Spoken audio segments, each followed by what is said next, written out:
Oh man, I missed it again. Hey, good morning, everybody. This is Kenny and Kenny squared. the Sports on the Positive Tip podcast. It's been a minute, Kenny. Really busy time, for both of us, but for you especially. Hope all is well there in the Midwest. How you doing? Doing good. Yeah, it's been a wild few weeks there. We've been out of town, and then I had to sit in the health certification training. So I'm Yeah. happy to be back on here. So let's do this thing. Yeah, let's jump in. So we'll start on a relatively serious note, right? Because you had sent me some stuff that I didn't get a chance to read, so I'm going to rely on you here. That there's been some updates in the whole Deshaun Watson thing.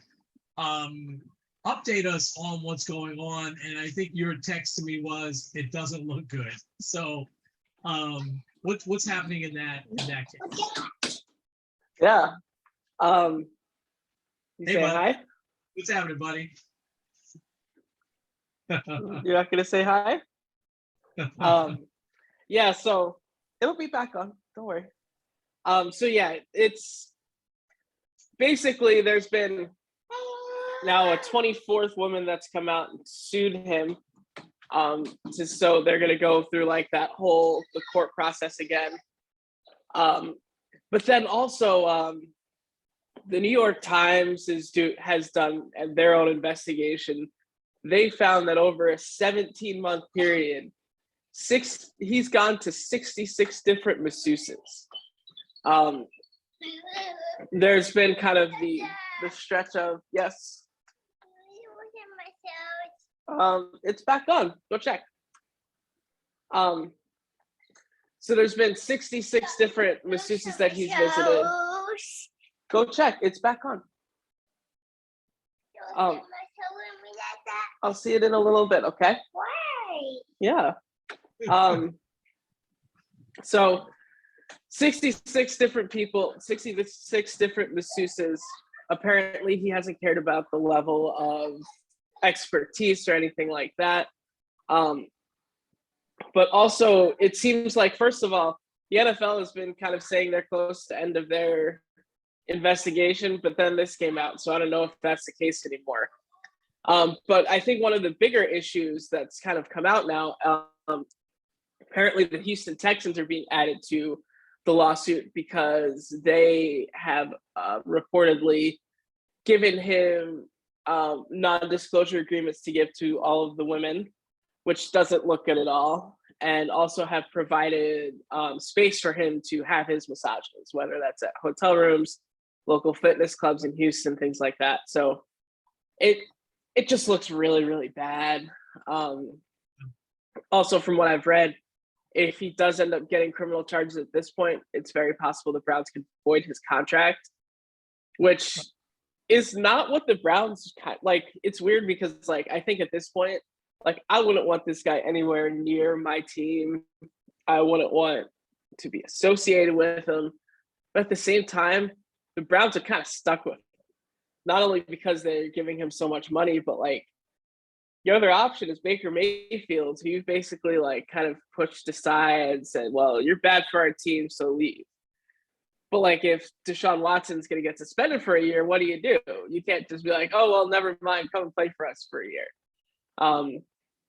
So it's bad overall. It just seems like really like this guy needs to do some jail time or something. At minimum, he needs to have some kind of counseling because he clearly has a problem.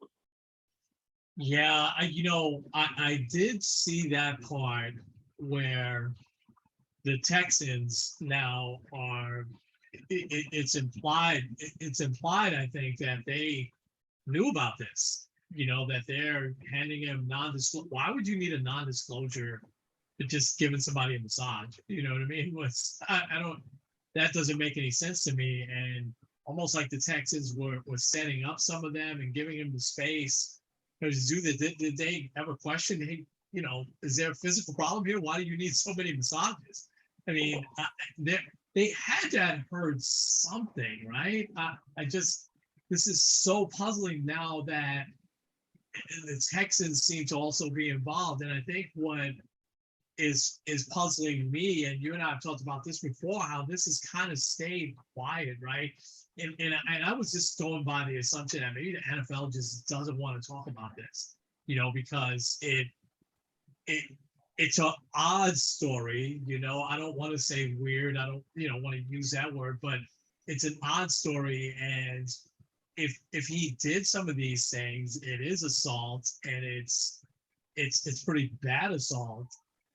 But yet the criminal charges were dropped, with the exception now of this one that is pending. So I think if this was a non-contending team, they could get somebody to fill in for a year, right?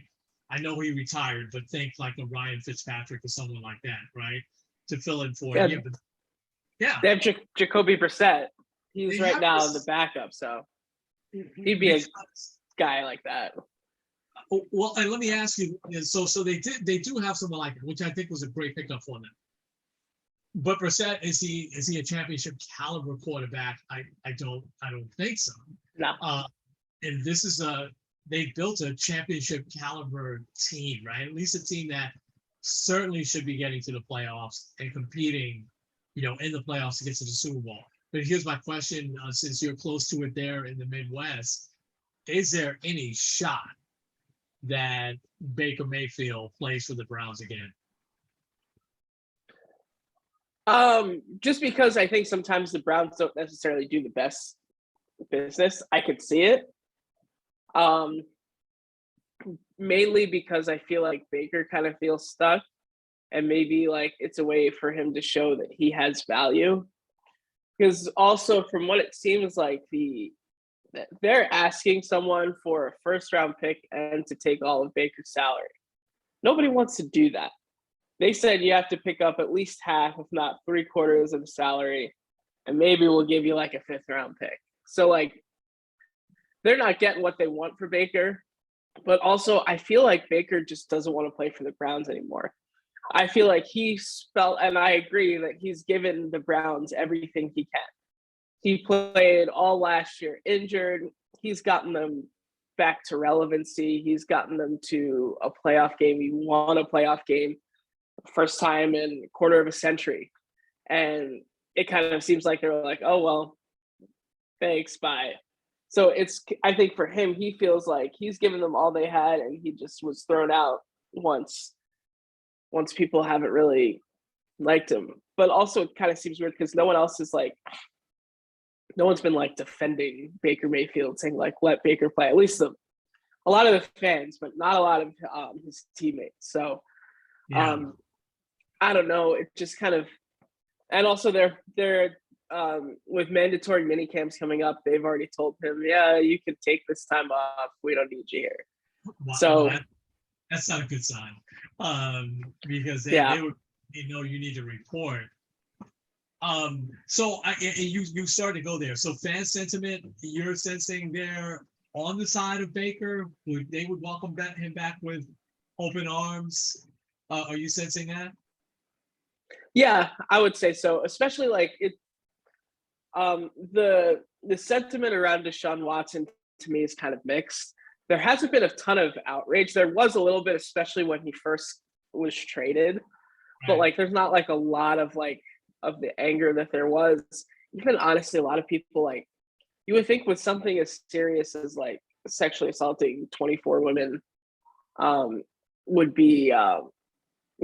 cause like a lot of people to like sell their season tickets and stuff. But only I know of like one like prominent person that's done that. Jim Tomey's wife. Yes. Yeah. That's really it.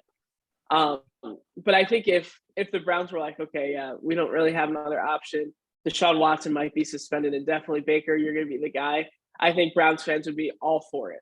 I think they would cheer him hard. I think Baker would honestly play really well too, because he's got that chip on his shoulder.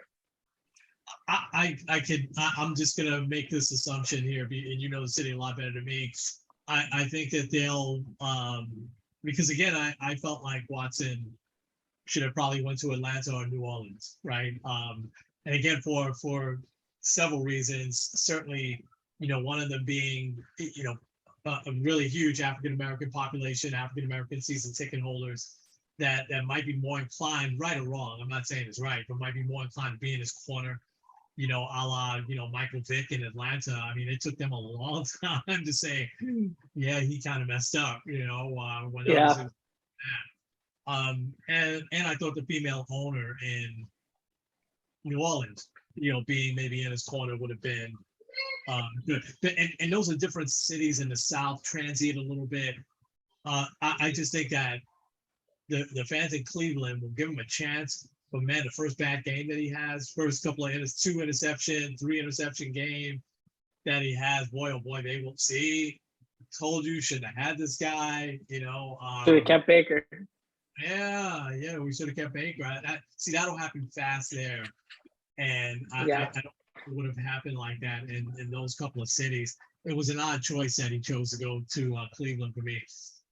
We'll keep an eye on this. I mean, it's still developing a year and a half later, which is really, really odd. This is like a really long, drawn out, story, and still have no definitive word of whether he actually can play or not.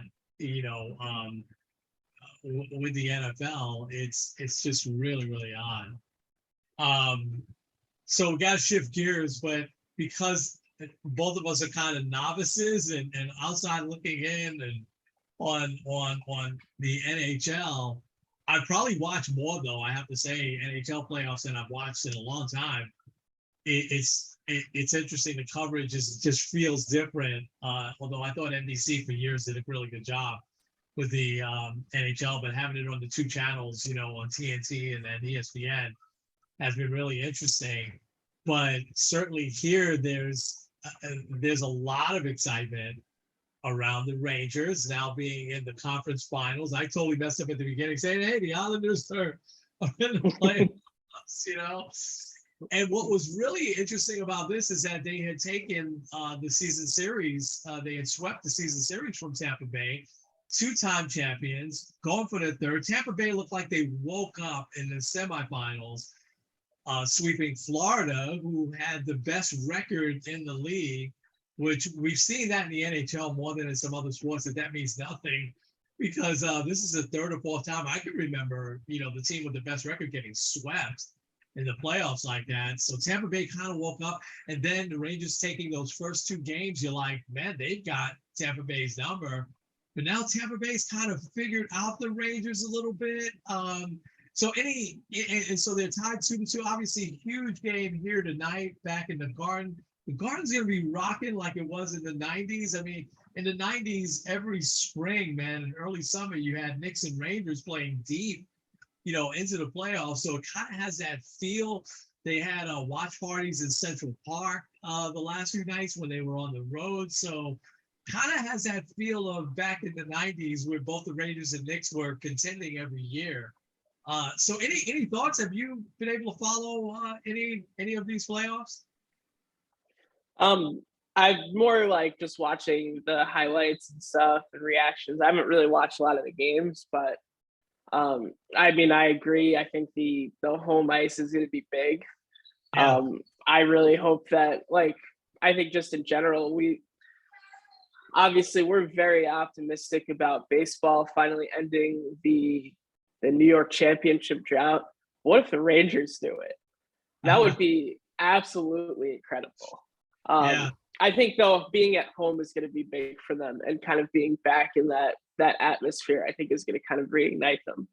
Yeah, I think so too. And you're right, 94, is that 28 years ago now, after waiting 50 some odd years, 54, right, to 94.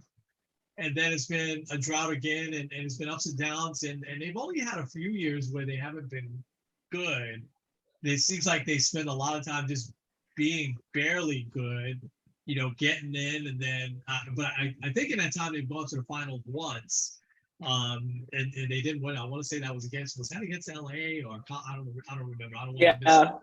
I think it was LA. Yeah. And so it's exciting. So we'll see, especially if they win tonight. then really the excitement is going to build for them to get to the finals. Colorado, it's rare again that you see these sweeps in conference finals, but Colorado swept Edmonton in the conference finals, so they're sitting at home waiting now for the winner of this series. But it is hard to put together in any sport. It is hard to put down a two-time defending champ. It really is. So the Rangers are going to have to be on the top of their game. The Tampa Bay team, really, really, really tough. Let's jump into the Yankees. You're wearing your Yankee shirt this morning. Yankees remain hot, got slowed down a little bit by Minnesota last night. First, let me ask you this. How was it seeing Gary Sanchez and Gio Urshela in different uniforms there? Both of them actually playing very well, by the way, especially Sanchez. I was looking at his numbers. Show a lot better. I mean, he still is not great defensively, but he's a guy I would just stick a DH every night if Twins could do that. But I'm not sure that they have another catcher. But so what's that been like? And give us an update on this just blistering hot Yankee team. Well, just a quick note on Sanchez. He apparently his defense hasn't been that bad. I don't think he's had a pass ball this year. Really? Okay. Yeah, which I mean that wouldn't have been the case with the Yankees. I think he really needed like a new change of scenery, a little less pressure on him. But yeah, both him and Urshela have been playing well. Donaldson's been okay, but Kiner Falefa has been really good. So I think in general, I look at that trade and I'm like, it seems like it's pretty much been a win-win for both teams. I'll take it. As far as overall, just the Yankees, their starting pitching continues to just be dominant. Couple hiccups the last couple of days. Cortez gave up 4 runs for the first time all year. Last night, Tyone gave up 4 runs for the first time all year. Both of those guys were on like a short list of players that hadn't given up more than 3 runs all season. Yeah. Just the way that this starting pitching continues to just carry this team has been amazing. Like going into this series against the Twins, the starter with the worst ERA was Jordan Montgomery with a 3.02. Wow. I saw an old tweet from Marcus Stroman saying that he's better than all of the Yankee pitchers not named Garrett Cole. Marcus Stroman has 5 losses on the year. The Yankees starters combined have 6. So just saying. But really, it seems like it's been the starting pitching, and everyone's kind of getting back to healthy. And Aaron Judge continues to just destroy the baseball. He's still on pace. He's been on this pace for a while, around 63 home runs for the year. Wow. And he's been on that since really like, I don't know, early May maybe. So we'll obviously like, there's going to be that point where he hits a slump or maybe not. I don't know. But the guy has been really good. He continues to be the guy that kind of leads this charge. But I think one of the biggest things, especially over the last couple of weeks, that I've really noticed is a huge increase in play by Joey Gallo and Aaron Hicks. With the Yankees have arguably the best outfielder in baseball in Aaron Judge this year. But the rest of their outfield has been dreadful. Well, Stanton's been good, but Hicks has been awful. Gallo has looked lost. But the last couple of weeks, like, I don't have their numbers directly here, but they've been hitting pretty good. Biggest thing though, this number is different. This was last week after he struck out with the bases loaded. Joey Gallo has had 91 base runners and only has driven in 2 of them. So yeah, jeez. So yeah, I think So that's different, but he's left 89 guys on base. My God. Yeah. Wow. And he only had at this point 7 RBIs, and he drove in Josh Donaldson twice and then has hit solo homers the rest of them. So yeah, that needs to change, especially when you're coming to the playoffs, because guys like, especially better teams, they'll pitch around other guys to get to Joey Gallo. So I don't know what they do. It kind of seems like he's starting to get like the Gleyber Torres treatment, where he's played the last few games in right field, which has been kind of his like comfortable position, Really? and Okay. he's hit better. Um, they've been doing Hickson left, Judge in center, Gallo in right. Stanton for the most part DH. Stanton's still kind of recovering from his injury, so um, I don't know. We'll see. I'll ask you this: is this the most exciting time for New York baseball in a long time? Like, I don't even Yes. remember a time where both the Yankees and Mets, like, if you look at a lot of the power rankings, they're 1-2 or 1-3. Like, do you remember a time like this? It's been a long time. The Yankees never got to the playoffs in most of the 80s. I think in the early 80s they didn't. But they were so good in the regular season with Mattingly, Winfield, Ricky Henderson. And that's when the Mets were really good, obviously in the mid 80s from like 84 on through the rest of the decade. So that era comes up for me in the regular season, and only one championship came out of it, which was 86, right? Um, when the Mets were good in the thousands, the Yankees were good as well. And obviously the Yankees wound up winning in 09 when the Mets kind of took a couple of steps backwards there. So yeah, I would say right now, these first couple of months of the season is got to be one of those definitely memorable times where both teams are playing at the level that they're playing at. No doubt. Let me ask you about Aaron Judge for a second. Are you as amazed as I am that a guy that size can play center field and play it as well as he can? A little bit. But also, I think Aaron Judge is just that good of a player. I do know he played either in college or a little bit in the minors. He played some center field, so it's not like a completely new. But I think like it looks like he has like it. Unless you were looking at the size, you would think that that's Brett Gardner out there. Like he's been really good in kind of directing everything. But also maybe it's a good fit for him because like the center fielder is kind of usually like the director of traffic. He's kind of really taken a bigger step forward and being a big leader this year. So yeah.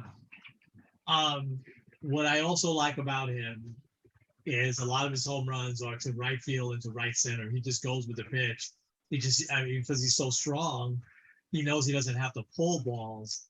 And I love when I see hitters like that go the opposite way and use the alleys. And a lot of his balls up to right center, if they don't go out, they're doubles, right? Because they're hitting to the gap and bounce on the warning track, And I think that's just really, really good baseball. And he's developed into such a sound player. And so now the question to you, he continues his pace. He has a monster year. I know we're going to talk about MVP at the end here. The Yankees got to pay him, right? Oh, absolutely. Yeah. Because like even if I'm the Yankees, I approach him, I don't know, maybe around the All-Star break and give him a much bigger offer so you don't have to hit free agency.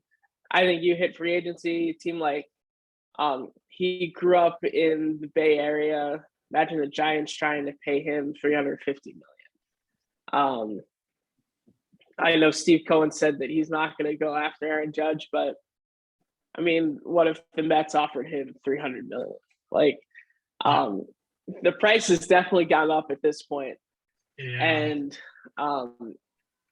really, if I'm the Yankees, I'm like, okay, I'll give you, what would that be? Like about $35 million a year for 8 years.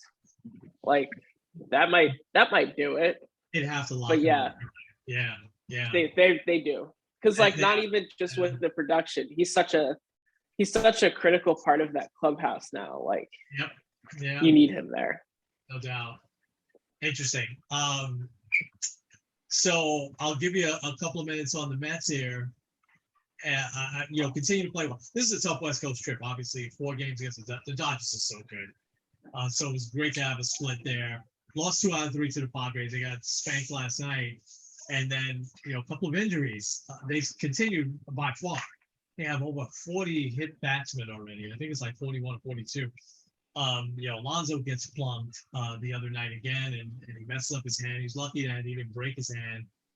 And then Starling Marte got hurt on a slide in second base. So a couple of the injuries, come in, but and I think that hurt them the last day or two because Alonso was hot, Marte was hot. Eduardo Escobar hit for the cycle, which was great. He's heating up. So, I mean, they continue to play well.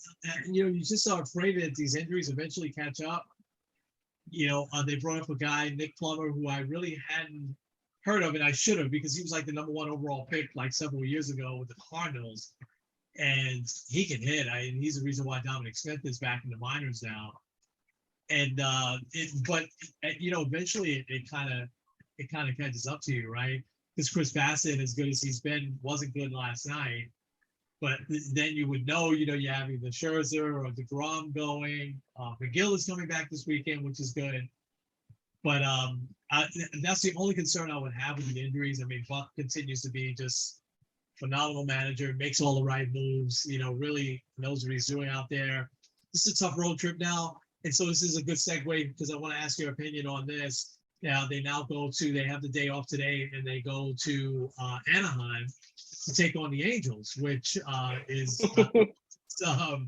I love that interleague matchup, right? The Mets and Angels. But the Angels obviously fired Joe Madden, and the Phillies fired Joe Girardi in the last couple of weeks. So 2 very successful championship caliber managers that get let go that didn't really find any success with their new teams. We can debate whether they were given enough time, but the Angels, I don't know, did they finally win? I know they had lost 12 in a row after they got off to a really good start. They lost again. No, wow. They've lost 14 straight. Lost 14 straight. So they're probably going to break that losing streak against the Mets, unfortunately. What's happened there, and what was your take on? I think Girardi, we started to see that coming. I didn't see Joe Madden that one coming at all. So what was your take on both of them? Start with Joe Madden first, because obviously in the American League, and I know the Yankees played them recently, so you've seen the team. What was your take on that? Yeah, that was weird because there was a couple games. I'm pulling up I'd have to look at the actual. Oh, that's right. Yeah, because there was a game in there. It was the perfect game bid by Tyone. The game was scoreless. And then Tyone lost the perfect game, and then they hit a double and they took the lead. But you kind of felt the entire time that the Yankees were still going to win that game. Even though Joey Gallo strikes out with the bases loaded, Anthony Rizzo comes up after him, pinch hitting, hits a 2-run single. Bada bing, bada boom, Yankees win. So it's just kind of it was weird because it seemed like they just, I don't know, it kind of seems like they've kind of lost their way, but I don't understand it because what was it, a couple months ago? Not even a couple months ago. Everyone was talking about how LA and New York, both leagues are killing it. I don't know if it's just Joe Madden's making some odd moves. Everyone's still healthy. Trout's still producing. Ohtani's still doing pretty well. Rendon's doing all right. They have that. Oh gosh, I don't remember. He's one of the guys I voted for in the All-Star game, so I should remember. They have another outfielder that's doing really well. So the talent's there, but I don't know if it's just. It kind of seems like maybe.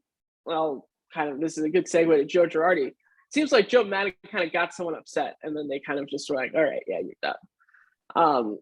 Because it's also weird because Joe Madden kind of seemed like he was one of the managers on the cutting edge with a lot of the analytics, a lot of the pitching stuff.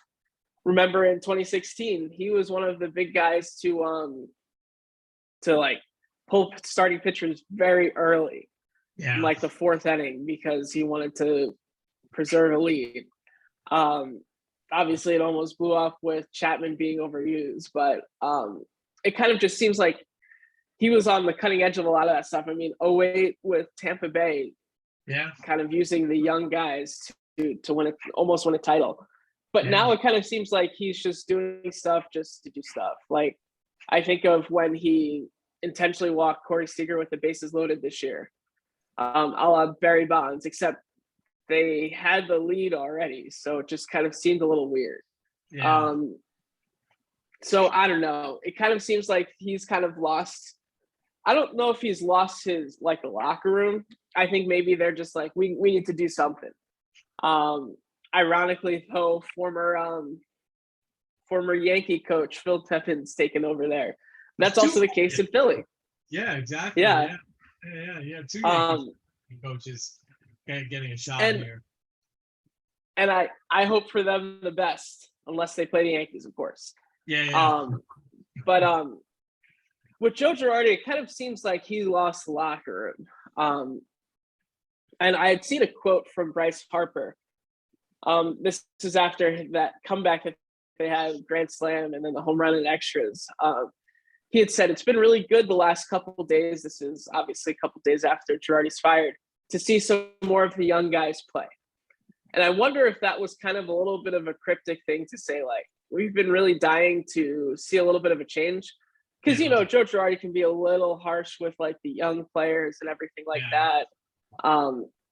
And especially when you have a lot of starts, he does better with a team like, say, the Marlins now, or kind of one of those younger type of teams with stars. When there's egos, he could be a little rough with them. He could be a little harsh. Like, remember when he was getting on Gary Sanchez for how he was catching, Dellin Betances, two guys that like aren't exactly the guys that take that very well. So I think with Joe, like, it just kind of seems like he lost the locker room a little bit. It'll be very curious to see if he manages again. Obviously, it wouldn't happen this year. And I don't even know if it would happen next year. It'd have to be a team that has kind of been underachieving and is going to fire. Because I don't think he would go to I don't think he would go to a young team. Although a team like, say, the Marlins, I think would be good. A team like the Nationals, I think would be really good too. Yeah. But it'll be interesting. Yeah, and the rumors were swirling that I think the GM with the Nationals has ties to Joe Madden, and I think those rumors were swirling that he would bring him in. You can't. I think Martinez is a really good manager. I mean, he would get another job in a heartbeat. I don't know what happened with Madden. Maybe he just lost his touch there a little bit, but that is for the time he's been there. But even before that, they've been a very underachieving team. They always seem to have the talent, and they do nothing. Even when Mike Scioscia, was there. Now he obviously replaced a guy that had been there a long time. When Mike Scioscia, but even towards the end, he couldn't get that team, headed in the right direction. His last few years weren't that good either, and even all those years he got them in the playoffs, it was just the one time that they got over the hump. It's just been a weird franchise there, and they have this bad luck where where they have these tragedies that happen. It's just an odd situation. I can't put my finger on it, and but they have like guys that you want to see in the postseason, right? Like Mike Trout and Ohtani. You'd love to see them on the stage. Phillies are a total different story, and certainly watching them a lot, obviously with the Mets and them being here in the division. I remember when they signed, so this is our second guess, when they signed Kyle Schwarber and Castellanos. I was like, those aren't good signings for the Phillies. They don't need a couple of guys that can hit a lot of home runs but can't field, And I said, okay. Then when the DH came, I was like, great, but they've had to use Harper as a DH because of his injury, and so maybe Girardi. I know it was it last year that he had the big blowout with Gene Segura, who's one of the most respected, veterans across the league, let alone in that clubhouse. So I would imagine that might have been a turning point where the players were like, whoa, you're getting on this guy's case. Again, veteran player who always plays hard and it's just a solid all around, been an all-star a few times, been in a few different teams, and a guy that, you could tell other players look up to. So that was a little bit weird. But I just don't think that they gave him. See, the difference in Anaheim with the Angels, I think that they have the pieces. I think that the GM with the Phillies just didn't give Girardi the pieces, on the right Yeah, pieces for that team to contend. They definitely didn't need two sluggers. They could have done without both of those guys, to be honest. And no knock on them; they're both very, very good, hitters. But they're both awful fielders. They always have been. That's just not their forte. But it's the bullpen, which is shocking that it's been for years that I think Jonathan Papelbon was probably the last good closer that the Phillies had.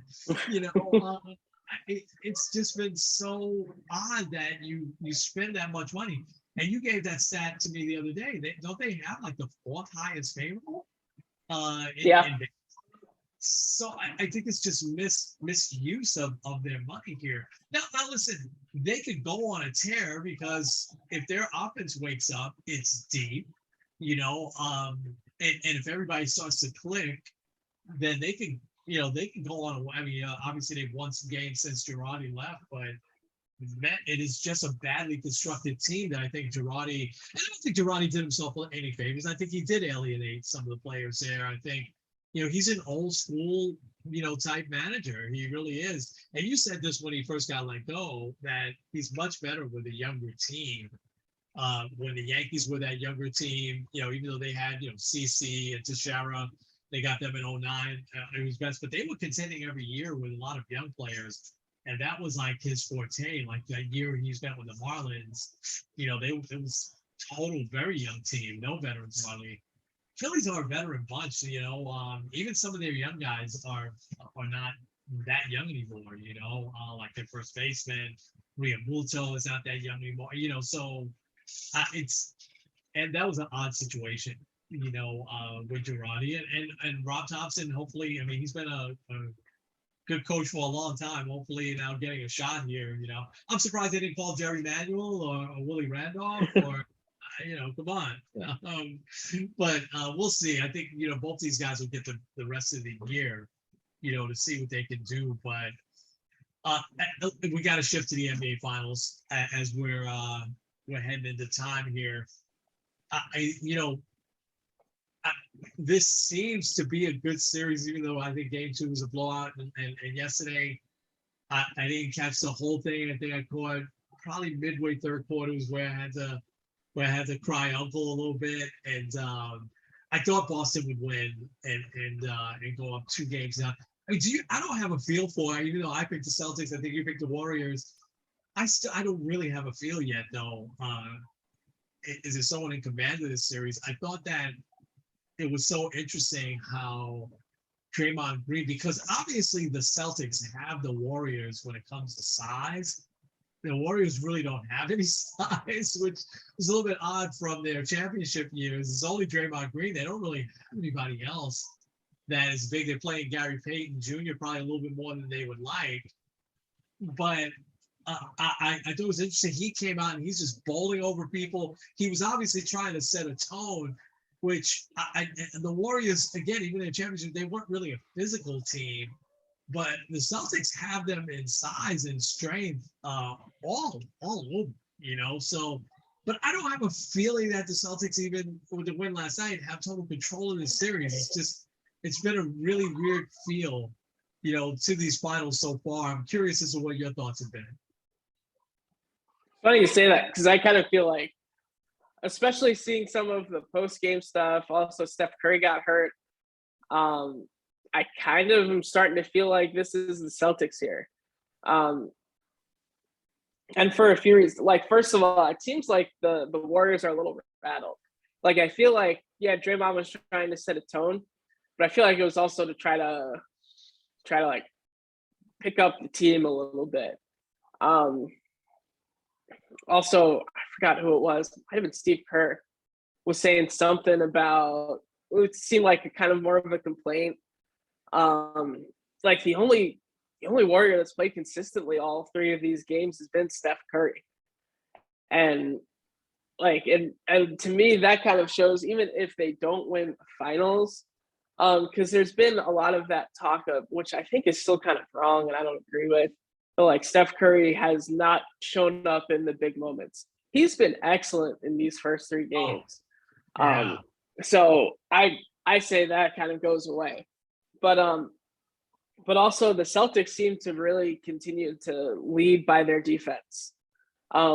Whether that's stopping guys like Jordan Poole one day, or Andrew Wiggins another day, or Klay Thompson another day. It kind of seems like they've had that. I think my biggest concern with the Celtics, and why I would, like I said, the Warriors, and I'll still say, yeah, the Warriors still have a shot in 7. Um, but I think at this point, maybe the Celtics will win because it just kind of seems like they are a little more consistent defensively. However, I think one of their biggest issues is Jason Tatum has not shown up the way that he should. Yeah. And if I'm a Celtics fan, like that should kind of concern me. Oh, But yeah, also yeah. Jaylen Brown has really made up for it a lot. Um and maybe that can kind of compensate for it. But that's why I wouldn't say, like, I'm not saying, oh yeah, the Warriors aren't gonna win another game. It'll still probably go 6 or 7. But I don't know. I think a big indicator will be game 4. Yeah. I Yeah. think if the Celtics win going up 3-1, the Warriors, I don't think they have a 3-1 comeback in them. No, I don't think so either. So this is obviously the must win for the Warriors. It's fun though that it's 2 traditional teams, and it's fun that it's West Coast and East Coast, which is the way it should be. I never want. I know the NBA, there's been talk of having all the teams kind of in one, and one of the things I don't like about baseball at times is that you'll get the Yankees and the Red Sox in the championship series, whereas that used to never happen when you had, the divisions and just the one wild card or whatever. Um, but I like this, that you got, East Coast. And again, folks in New York are probably rooting against the Celtics. I'm not, but New York, Philly, they can't stand the Celtics, but I imagine also out west, you've got people in LA. We hate the Warriors. So in that aspect, I think has been fun. I think that this is definitely going to come down to the size of the Celtics and their defense, and I think that I think I could see them going back to San Francisco up 3-1. I really do. I think they might take this next one and make it really hard for the Warriors to come from a 3-1 deficit. But we'll see. But I say that very hesitantly because I'm going back to last year's finals real quick. When the Bucks made that Game 3 comeback, you know what I'm going to say. And remember, we had the podcast the next day. I was like, look, the Bucks are going to win this series out. I just felt like the Suns was so deflated, to have that 20-point lead just erased, in the second, and then it was just, and the Bucks just ran away with that Game 3, and I was like, that's it. That was the spark that they needed. I haven't felt that here, 3 games into these finals. I will say this. Yeah. You and I like to follow the announcers, and obviously, as you know, first Van Gundy was out, and then Mike Green has been out for a few games. He came back last night. I have to say, Mark Jones, because he's a veteran guy, and during the regular season, it's smart of ESPN. They kind of break up Van Gundy and Jackson, and they'll put them in separate games, and that really worked well because it was seamless. I was about halfway through Game 1 that I know, hey, wait a minute, I don't hear Van Gundy, and like I hadn't heard that he had COVID, and I'm like, wait a minute, that's Mark Jones, that's not Mike Green. And then I looked it up, and I was like, oh wow, they both have COVID. But it was so seamless, it was so good, and Mark Jones was really good also in Game 2. But he's been announcing NBA games well, so I don't think the moment bothered him at all. He just didn't miss a beat, and but you got to have Mike Green there. I mean, they've been doing it for so long, that team together. They've just been really good. Aside from the time when Mark Jackson went and coached the Warriors. Outside of that, they've been together a long time. All right, we got our last segment real quick. A great question. MVP, who are the way too early MVP candidates, but it's always fun to kind of talk about it. I'll give you mine real quick, and then you can give yours and wrap us up. So National League, Pete Alonso has meant so much to these Mets so far. 16 homers, 54 RBIs. I believe he was batting 286 or something like that before he went down with the injury the last couple of days. I got to be fair though.